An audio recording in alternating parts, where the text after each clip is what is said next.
Ora, hoje continuamos parados no meio de África a conversar aqui durante estes dias, durante estes episódios. Vamos falando de línguas, vamos falando de livros e também havemos de continuar a nossa viagem até chegar de novo a Lisboa. Mas hoje quero falar de certas imagens que os povos têm sobre os outros povos, em particular de duas dessas imagens, ou mitos, se quisermos. E gostava de saber a vossa opinião. De onde é que vêm estes mitos? Se consideram que são mitos ou se são verdade. Eu posso dizer já que considero que são mitos. E o primeiro é sobre os portugueses. É um mito dos brasileiros sobre os portugueses. E o segundo é um mito dos portugueses sobre os ingleses. Se calhar teria sido mais justo que eu fizesse também sobre um mito dos portugueses sobre os brasileiros, mas para dizer a verdade neste momento não me lembrei de nenhum e por isso vamos falar sobre isso. O que eu quero dizer sobre que mitos é que são, aliás. Estou a falar do mito brasileiro que vamos encontrar em muitas páginas, basta procurar um pouco e vão encontrar muitas páginas em que se descreve os portugueses como sendo um povo muito literal, com vários episódios descritos de forma até às vezes bastante esmiuçada. E nós portugueses lemos aqueles episódios e pensamos, isto ou é piada ou não aconteceu. Porque uma coisa é alguém contar uma piada de português, como existe muito no Brasil. Outra coisa é estarem mesmo convencidos que aquilo representa a forma de pensar dos portugueses. Há até páginas que dizem que os portugueses não são propriamente literais, mas sim muito lógicos. Eu vou explicar o que é que os brasileiros querem dizer quando dizem isto. Por exemplo, há relatos na internet de um brasileiro que chega a um restaurante e diz, olha, eu quero o prato daquele senhor. E a pessoa diz-lhe, desculpe, mas o prato daquele senhor está ali na mesa daquele senhor, não lhe vou dar, eu vou buscar outro para si. É curioso, porque, enfim, isto é uma piada. E o que nós vemos aqui é uma de duas coisas, ou é um mito, ou é uma invenção, ou se calhar uma piada que a pessoa fez, como se faz muito nos restaurantes, e que foi entendida pelo cliente brasileiro como sendo uma falta de compreensão da pessoa do restaurante. Não sei se me estou a explicar. Isto multiplica-se de tal maneira que se diz que os portugueses de facto têm uma forma literal de ver o mundo. Por exemplo, se alguém pergunta as horas na rua, segundo estas páginas, se alguém disser tem horas, a pessoa responde tenho e continua, porque já respondeu o que tinha a responder. Não vai dizer as horas. Ninguém lhe pediu as horas, ninguém lhe disse para dizer as horas, só lhe perguntou se tinha. E eu suspiro e digo, ok, ou os brasileiros têm muito azar, ou o que se passa provavelmente é outra coisa. Criou-se esta ideia e de repente começa a funcionar um mecanismo mental que é a tendência para a confirmação. Ou seja, aquela tendência psicológica para, quando acreditamos em alguma coisa, encontrarmos provas dessa coisa, para interpretarmos tudo o que acontece e que nós vemos como prova dessa crença. E depois de falar disto num vídeo que partilhei nas redes sociais em que disse mais ou menos aquilo que acabei de dizer, como já estava à espera, tive várias respostas de vários brasileiros a dizer que não, mas vocês são mesmo literais, eu já fui a Portugal e confirmo. E um dos exemplos que me deram, curioso, foi este. Eu estava no avião da TAP e tentei ir para a casa de banho e a hospedeira disse-me, eu estou aqui a usar os termos portugueses e não os termos brasileiros, e a hospedeira disse-me, na casa de banho só cabe um.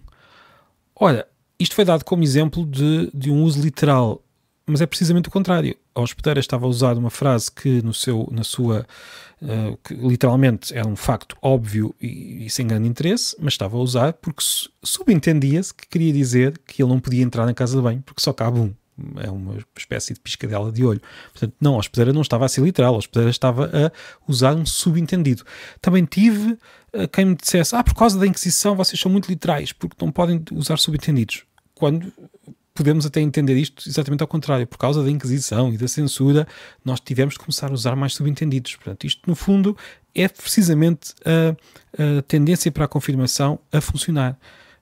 Primeiro, chegamos a uma conclusão, porque alguém contou uma piada, ou alguém se convenceu, ou alguém foi a um café português e ouviu uma piada, de repente criou-se este mito e a partir daí todas as pessoas que ouviram isto chegam a Portugal e reparam em tudo o que possa ser interpretado de forma mais ou menos direta como confirmando essa crença, como confirmando o facto dos portugueses serem muito literais. E reparem, é uma crença tanto quanto eu sei, unicamente brasileira.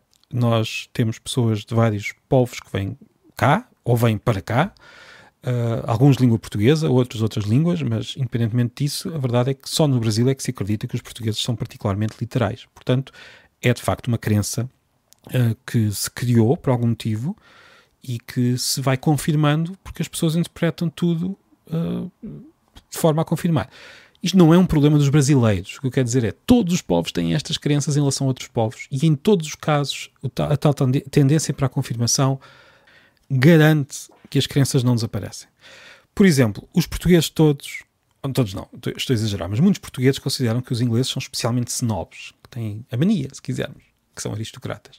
Isto não terá vindo do facto de nós estarmos particularmente expostos a séries e a filmes e a livros que descrevem a aristocracia inglesa e que acabou por ser assumida na nossa cabeça como sendo o inglês típico, quando na verdade a aristocracia é tudo menos o típico, não é? É uma pequena parte da população. Será que os ingleses são mesmo particularmente snobs? Eu acredito sinceramente que estamos perante o mesmo fenómeno dos brasileiros que acreditam que os portugueses são muito literais. Nós pegamos numa parte da realidade, a aristocracia inglesa tal como retratada nas obras de arte, e confundimos esta parte da realidade com a realidade toda. Os brasileiros pegam numa parte da realidade, umas piadas que os portugueses fizeram no café que foram interpretadas de forma um bocadinho literal, porque lá estava, e passaram a considerar que todos os portugueses pensam assim e que é uma característica essencial da cultura portuguesa. Portanto, são dois exemplos. Há muitos outros, claro. Por exemplo, também nestas discussões que tive sobre este tema nos últimos dias, algumas pessoas diziam os portugueses são demasiado, ou são muito diretos. Às vezes era um elogio, outras vezes era uma crítica. São muito diretos, dizem o que têm a dizer sem rodeios. Isto é precisamente o oposto daquilo que, por exemplo, os castelhanos pensam dos portugueses, que acham que nós estamos sempre com rodeios e não somos diretos. E muitas pessoas dizem que os castelhanos são muito diretos e não estão com rodeios. Portanto, isto é tudo muito complicado, porque encontrar características gerais dos povos é sempre um exercício muito perigoso e sempre muito, muito sujeito a estes mitos, a estas ideias gerais que de repente se tornam verdade, porque as pessoas uma vez com elas na mão, nunca mais as largam.